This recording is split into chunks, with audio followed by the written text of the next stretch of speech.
My name is Bella. I'm just your average housewife, married for 2 years. Until I turned 27, I had pretty much zero luck in the love department. I went to an all-girls private middle and high school, followed by an all-women's university. After graduating, I worked as a receptionist at a big corporation where, unsurprisingly, all my colleagues were women.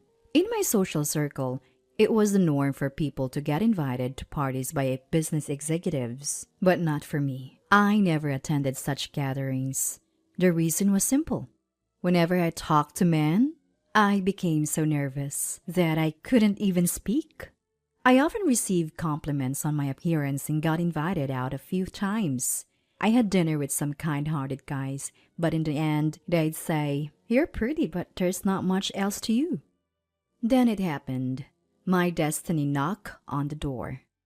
"Bella, will you go out with me?" That's what Lex, an employee from one of our client companies who always registered at my desk, said to me. People around us speculated we were dating since he would only give his contact info to me. But that wasn't the case. Whenever he tried to engage me in conversation, I just gave polite smiles like I did with everyone else. I truly thought I was destined to be single forever. But then, his confession changed everything. Can we maybe just start off as friends?" Caught off guard, that was my reply. And yet, he nodded so eagerly. It was as if his head would fall off, and he entered the office still smiling. This was a first for me. Until now, it had always been guys with clear, ulterior motives like, "Want to have dinner? Or free tonight?" But with Lex, I sensed no such intentions, just pure affection. I was so thrilled. I went out with him a few times. Though I still nervous and not much of a conversationalist, he accepted me for who I was. And that's when I knew. "Lex, would you like to be in a relationship with me?" He was overjoyed, even to the point of tears. This all happened 2 years ago on Christmas. At that time, I felt extremely happy, thinking I'd be blessed forever with such a loving person. But the crack in the facade came when his company went bankrupt.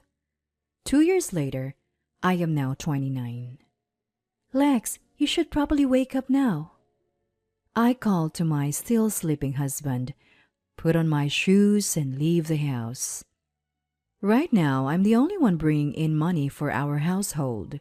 My husband's company went under 6 months ago, and he's been jobless ever since. He's been job hunting, but it's been rough. Not only is the economy bad, but his industry is also saturated. Even if he gets an offer, it's often for a take-home salary of just $2,000, making it difficult for him to commit to changing jobs. Despite all this, I continue to support him. Our love isn't so superficial that it would fade just because of unemployment. My salary has always been modest. We've never lived a life of luxury. We reside in a 2-bedroom rental apartment that's over 30 years old. It's not a secure building, and it's a 30-minute walk from the train station, but I was willing to compromise on many things to continue our life together. I suspected my husband still couldn't move on from the shock of his company going bankrupt. He had a few job offers, and I patiently waited, believing he'd find a good match and recover emotionally. But my hope was fleeting, and he continued to deteriorate. He even started taking his stress out on me, sometimes raising his hand in anger. He didn't leave any lasting marks, and I thought he must be suffering more than me. So I endured it, wanting to be supportive. Then a few days later, he finally landed a new job. He gave up on his previous industry and switched to a completely different one. The new place was willing to hire him despite his lack of experience, so he took the job. When he got it, I was relieved, thinking I wouldn't have to be his punching bag anymore. I'd wondered if he was becoming abusive, But it seemed like it was just a phase. Now he's working hard at the new company and even got promoted to team lead. A year has passed since then, and I turned 30. I was thinking about having kids soon, but the loving man I married seemed to have vanished. Hey, I told you I like toast. Why did you make pancakes? And if you're gonna serve fruit, at least remove the pit. My husband started getting angry over the smallest things and began saying awful stuff. Really? Do you have to speak like that? You're an adult, Lex. Take out the pit yourself, I retorted, losing my patience. He responded by slamming his fist into the wall, intimidating me.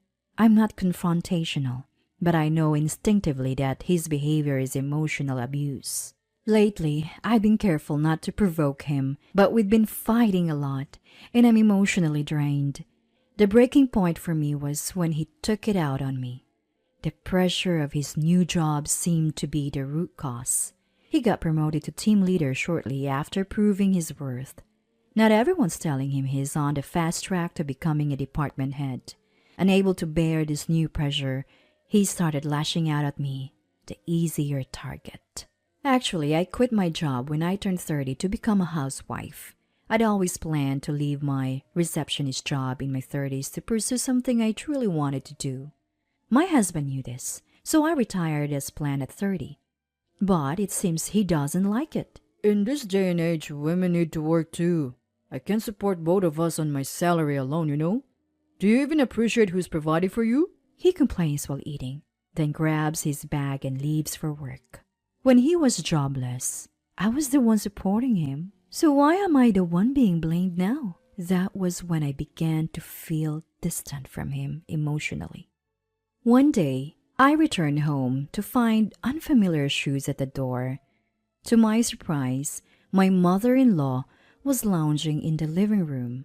"Oh, Mom, what are you doing here?" When I approached her, my mom flatly said, "Didn't Lex tell you? I'm moving in here from today." I had never heard anything like this. Later, I found out the reason was that my father-in-law had passed away and my mom-in-law was feeling lonely. So my husband had suggested she moved in. Of course, no one consulted me. As I stood there stunned, Mom-in-law ordered me to start making dinner. "A homemaker's worth is proven by serving her family, so get on with it." Confused and frustrated, I went to the kitchen to make dinner anyway. Then as the food was nearly ready, mother-in-law came in and said, "Lex hates stewed burgers. This is garbage." She dumped the almost finished dish into the trash. I was sitting inside, but oddly words failed me when I was confronted by this unexpected situation. Unable to speak up, I watched as my mom-in-law caused a scene. And then my mother-in-law started rummaging through the fridge and began cooking without asking. Finally, regaining my composure, I said, "Hold on, Mom. I planned meals for the week and bought groceries accordingly." Just as I said that, he dumped flour on my head. Coughing from the flour, I continued to watch her make her dish and then demand I clean up. My husband eventually came home and was delighted to see the meal. "Oh yes, this is the kind of food I want. No need for salads. Fried stuff is the best." Ignoring me, he happily sat down to eat with Mom. At that point, my heart felt like it had been smashed and painted over the black ink. From then on, the daily harassment from mother-in-law and the emotional abuse from my husband continued. I felt there was no place for me in this home.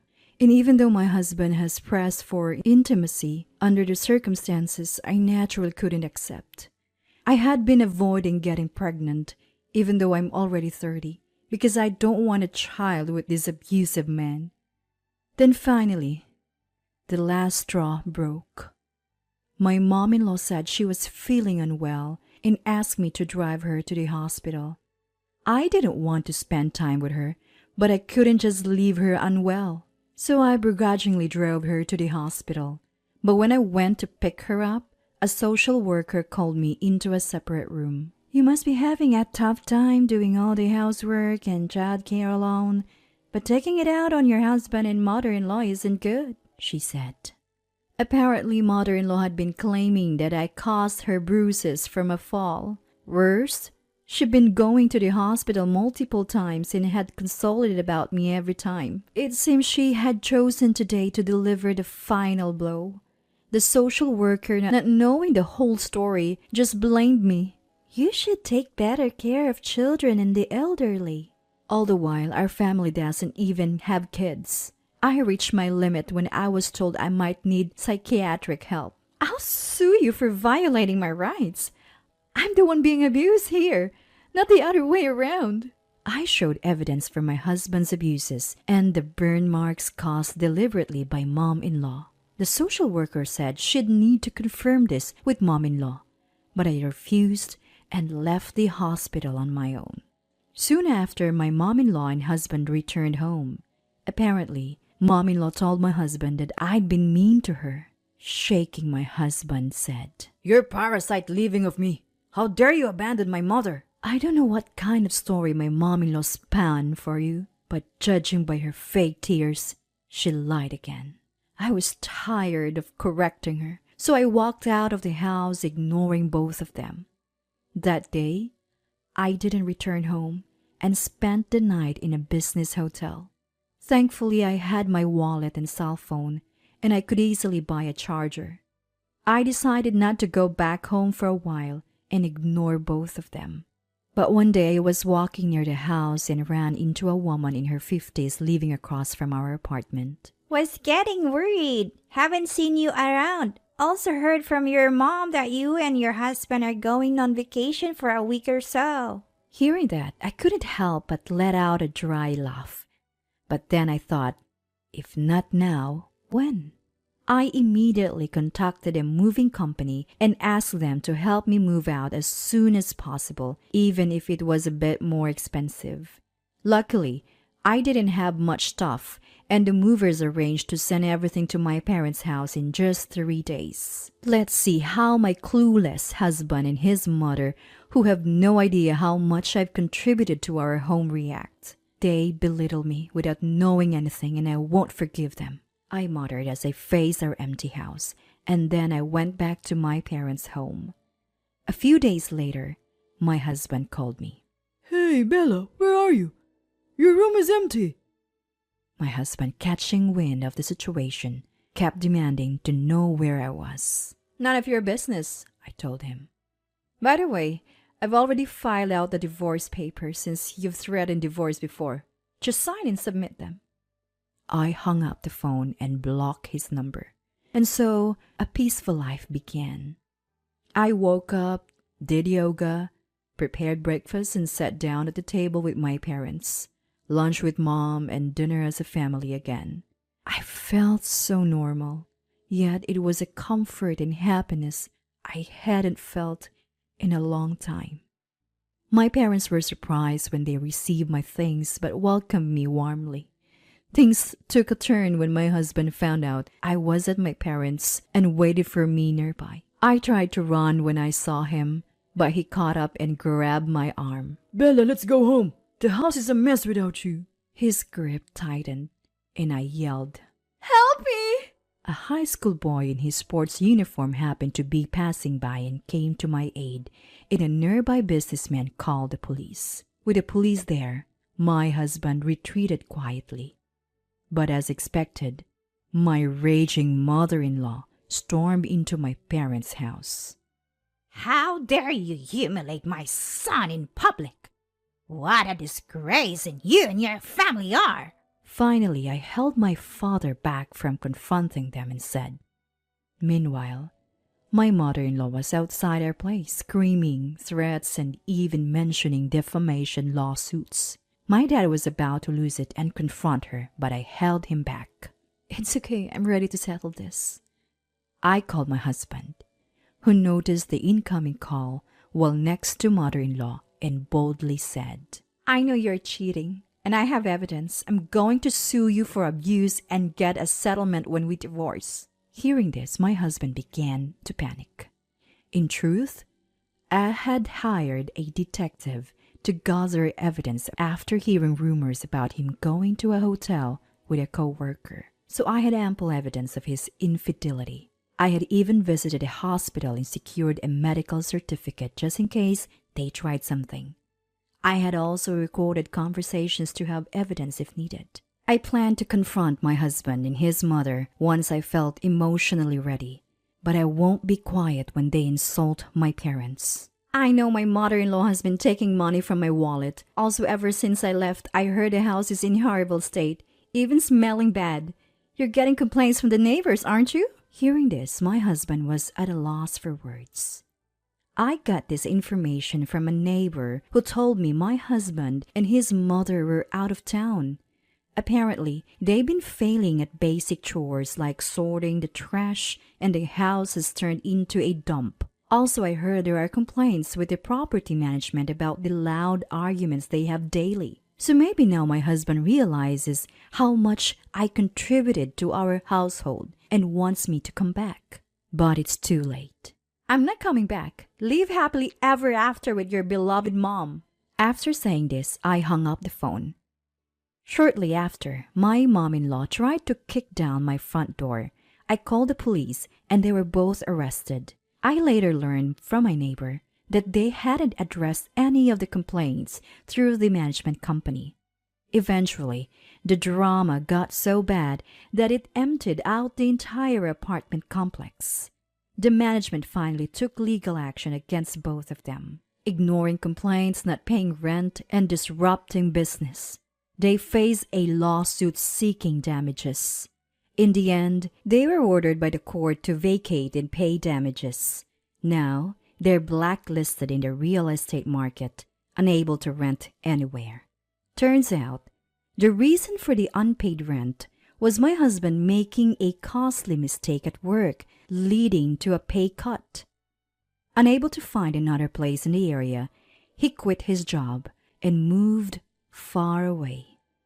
And yet again, he hit another roadblock in finding new employment. He ended up homeless, which led his mother to shoplift. She was arrested for injuring a store clerk who confronted her. I found out about this through online news. Beyond that, I don't know and don't want to know. After the divorce, I started working in my dream cafe. I met and became friends with a colleague who is 5 years younger than me. At 34, I remarried. By 40, we opened our own dream cafe, and now I'm pregnant. It's a late life pregnancy, but I've never been happier.